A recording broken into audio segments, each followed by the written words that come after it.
नमस्ते। आज म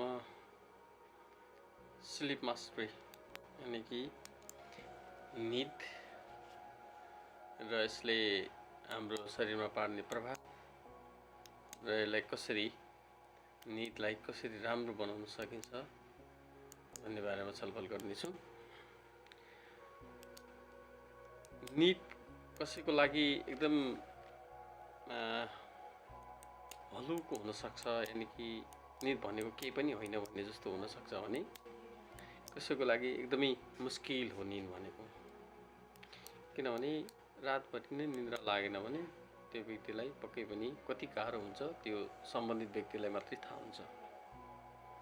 अहिले संसारको आँकडाहरूलाई हेर्ने हो भने, तथ्याङ्कलाई हेर्ने हो भने 70% व्यक्तिहरू निदको समस्याबाट ग्रसित छन्। यानि कि 70% व्यक्तिहरूलाई चाहिँ सामान्यतया उचित किसिमको निद्रा लागिराखेको हामी पाउँदैनौँ।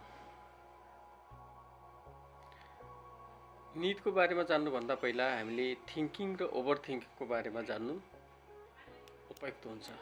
किनभने निदसित थिङ्किङ र ओभर थिङ्किङ प्रत्यक्ष रूपमा जोडिएको छ। थिङ्किङ र ओभर थिङ्किङ दुइटै हाम्रो माइन्डले गर्ने प्रक्रिया नै हो। थिङ्किङ भनेको सामान्यतया ब्रेनले सोच्ने र फिजिकली एक्टिभिटी गर्ने, शारीरिक रूपमा एक्टिभिटी गर्ने, त्यसलाई चाहिँ हामी थिङ्किङ भन्छौँ। भने ओभर थिङ्किङ भनेको सोच्ने मात्रै, कार्यहरू नगर्ने, त्यसलाई चाहिँ हामी ओभर थिङ्किङ भन्छौँ। ओभर थिङ्किङ गर्दाखेरि मान्छेले सोच्ने काम मात्रै गर्दछ, काम चाहिँ केही पनि गर्दैन, जसले गर्दाखेरि हाम्रो माइन्डमा एक किसिमको सङ्घर्षको उत्पन्न हुन्छ। त्यो सङ्घर्षले गर्दाखेरि माइन्ड थकित हुन्छ। थकित भयो भने हामीमा माइन्डले राम्रोसित काम गर्न सक्दैन। हाम्रो ब्रेन सामान्यतया 126 बाइट पर सेकेन्ड प्रोसेस गर्छ। सामान्य ब्रेन 126 बाइट पर सेकेन्डको दरले प्रोसेस गरिराखेको हुन्छ। यदि हामीलाई थिङ्किङ र ओभर थिङ्किङको समस्या छ, थिङ्किङको भन्दा पनि ओभर थिङ्किङको समस्या छ भने त्यति बेला यो जुन 126 पर सेकेन्डको दरले जुन प्रोसेसिङ गरिराखेको हुन्छ त्यो घट्न जान्छ र मान्छे प्रोडक्टिभ हुँदैन। मान्छे थिङ्किङ गर्दाखेरि प्रेजेन्टमा थिङ्किङ गरिराखेको हुन्छ।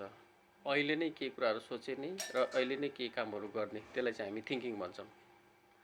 भने ओभर थिङ्किङ प्रायः जसो फ्युचर र पास्टको बारेमा गरिराखेको हुन्छ, जुन हामीसित हुँदैन। किनभने पास्ट बितिसकेको हुन्छ, फ्युचर आइसकेको हुँदैन। त्यस कारणले पास्ट र फ्युचरको बारेमा सोचेर कुनै अर्थ हुँदैन। त्यो कुरा चाहिँ हामीले बुझ्नुपर्ने हुन्छ। त्यो नबुझिन्जेलसम्म हामीमा यो समस्या रहिरहेको हुन्छ। ओभर थिङ्किङले के हुन्छ त भन्ने कुरा हो। ओभर थिङ्किङले प्रायःजसो एन्जाइटी देखा पर्छ। एन्जाइटी भनेको कुनै किसिमको डर देखा पर्छ, डिप्रेसन देखा पर्छ। अहिलेको महत्त्वपूर्ण जल्दोबल्दो मानसिक समस्या डिप्रेसनको समस्या देखा पर्छ। त्यसैगरी अब्सेसिभ कम्पल्सिभ डिसअर्डर भन्छौँ हामी, ओसिडी भनिन्छ जसलाई। ओसिडी भनेको व्यक्तिमा ओभर थिङ्किङको कारणले गर्दाखेरि एउटै कामलाई बार बार दोहोऱ्याइराख्ने समस्याहरू देखा पर्छ। जस्तै चुकुन लगाएको छ भने फेरि पनि चुकुन लगाउन हिँडिहाल्ने, एकचोटि हात धोएको छ भने बार बार 5-5 मिनटमा हात धोइराख्ने, यो समस्याहरू देखिन सक्छ। त्यसैगरी पोस्ट ट्रमेटिक डिसअर्डर भन्छौँ हामी। कुनै घटना भएको थियो, त्यो घटनाको कारणले गर्दाखेरि अहिले जुन समस्या देखिराखेको छ त्यसलाई चाहिँ पोस्ट ट्रमेटिक डिसअर्डर भन्छौँ। यो समस्याहरू पनि देखिन सक्छ। त्यसैगरी हार्ट इस्युहरू, हार्टको समस्याहरू पनि देखिन सक्छन्। त्यसैगरी डायबिटिजको समस्याहरू पनि देखिन सक्छ।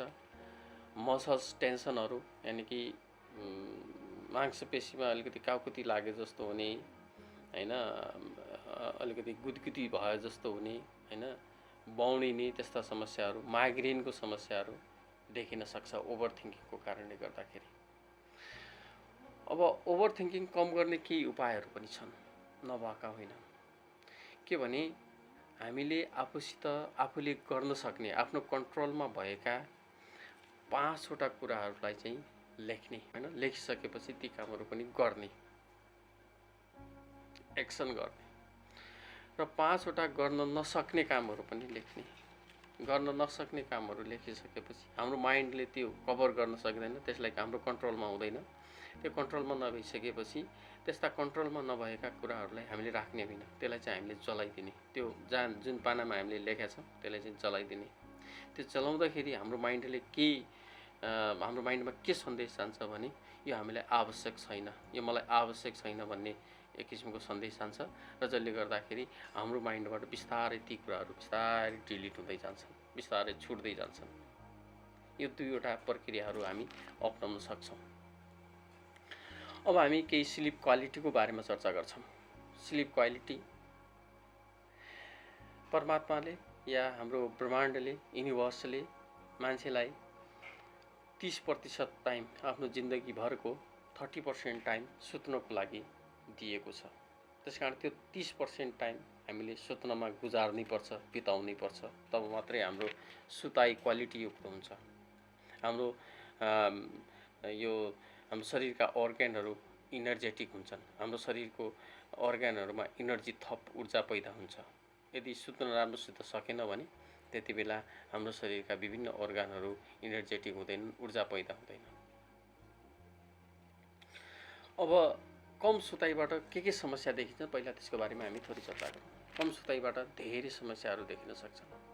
हामीमा भएको इम्युनिटी, जुन रोगसित लड्ने क्षमता हुन्छ, त्यो एकदमै कमजोर भएर जान्छ। त्यसैगरी कर्टिसोल हर्मोन हुन्छ हाम्रो शरीरमा, एक किसिमको स्ट्रेस हर्मोन भन्छौँ हामी। कर्टिसोल हर्मोनको उत्पादन बढ्न जान्छ। यद्यपि कर्टिसोल हर्मोन पनि हाम्रो शरीरको लागि अति नै आवश्यक छ, तर धेरै मात्रामा उत्पादन हुन जान्छ। यदि सुताइको कमी भयो भने हाम्रो शरीरमा कर्टिसोल हर्मोनको उत्पादन बढी हुन जान्छ र जसले गर्दाखेरि स्ट्रेस बढ्न जान्छ।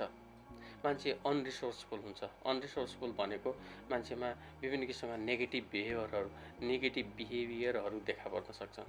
नेगेटिभतिर जान्छ, नेगेटिभिटीतिर जान्छ मान्छे। हाम्रो शरीर त एक किसिमको केमिकलको फ्याक्ट्री नै हो। हाम्रो शरीरभित्र विभिन्न किसिमका हर्मोनहरू पैदा भइराखेका हुन्छन्। ती हर्मोनहरू इम्ब्यालेन्स हुन जान्छ, डिसब्यालेन्सहरू हुन जान्छ। ती हर्मोनहरू डिसब्यालेन्स हुने बित्तिकै हामीमा ह्याप्पिनेसको कमी आउँछ, खुसी हुँदैन। त्यसैगरी माइन्ड नेगेटिभिटीतिर जान्छ, माइन्डमा पोजिटिभ कुराहरू खेल्दैनन्, तौल बढ्न जान्छ। सुताइ कम भयो भने तौल बढ्न जान्छ। त्यसैगरी बायोकेमिकल संरचना नै हाम्रो शरीरको भत्किन जान्छ र प्रत्येक अङ्गको जुन काम छ त्यो बिग्रिन जान्छ। त्यस कारणले सुत्नु जरुरी छ, सुताइ हुनु जरुरी छ। सुताइले हाम्रो शरीरमा इनर्जी पैदा गर्दछ। अब स्लिपका केही डिसअर्डरहरू पनि छन्, स्लिप डिसअर्डरहरू पनि छन् हैन, प्रब्लमहरू पनि छन्। जस्तै सुताइ कम भयो भने के हुन्छ त भन्ने कुरा, स्लो रियाक्सन हुन्छ हामीमा, यानि कि हामीमा रेस्पोन्स गर्ने क्षमता कम हुन्छ। त्यसैगरी डिसिजन गर्ने क्षमता पनि कम हुन्छ। हामीमा कुनै पनि निर्णय लिने क्षमता कम हुन जान्छ। थिङ्किङ पावर कम हुन्छ सुताइ कम भयो भने। सिकाइ ढिलो हुन्छ। त्यसैगरी ब्याड डिसिजन दिइराखेको हुन्छ मान्छेले। चिडचिडापन हुन्छ, रिस धेरै उठ्छ मान्छेमा। मेमोरीको प्रब्लमहरू, मेमोरी कम हुने समस्याहरू पनि देखिन्छ। यतिको धेरै समस्याहरू कम सुताइकोले गर्दाखेरि हुन जान्छ। अब स्लिपको सोलुसनलाई हेर्ने भने हामीले दुईटा कुराहरू बुझ्नुपर्ने हुन्छ। एउटा स्लिप ड्राइभ भन्छौँ र एउटा स्लिप रिदम भन्छौँ। स्लिप ड्राइभ भनेको ब्रेनको एउटा रिसेप्टर हुन्छ, जसलाई चाहिँ ब्रेन रिसेप्टर हुन्छ। त्यो रिसेप्टरमा चाहिँ एक किसिमको इनर्जी भरिनुपर्छ, जसलाई चाहिँ त्यो इनर्जी भरिँदै गर्दाखेरि चाहिँ मान्छेमा जब त्यो इनर्जी भरिँदै गयो, त्यो इनर्जी यदि फुल भइसकेपछि मान्छेमा निन्द्रा लाग्ला जस्तो हुन्छ रिसेप्टरमा।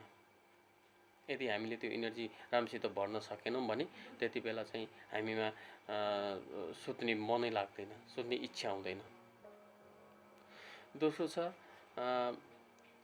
Sleep rhythm. स्लिप रिदम भनेको हाम्रो शरीरमा एउटा हर्मोन उत्पादन हुनुपर्छ, जसलाई चाहिँ मेलाटोनिन हर्मोन भन्छौँ हामी। त्यो मेलाटोनिन हर्मोन भनेको त्यसलाई अर्को भाषामा हामीलाई शान्त गर्ने हर्मोन पनि भन्छ, मान्छेलाई शान्त पार्ने हर्मोन पनि भनिन्छ। मेलाटोनिन हर्मोन सामान्यतया अँध्यारो र चिसो मौसममा चिसोयुक्त वातावरणमा उत्पादन हुन्छ।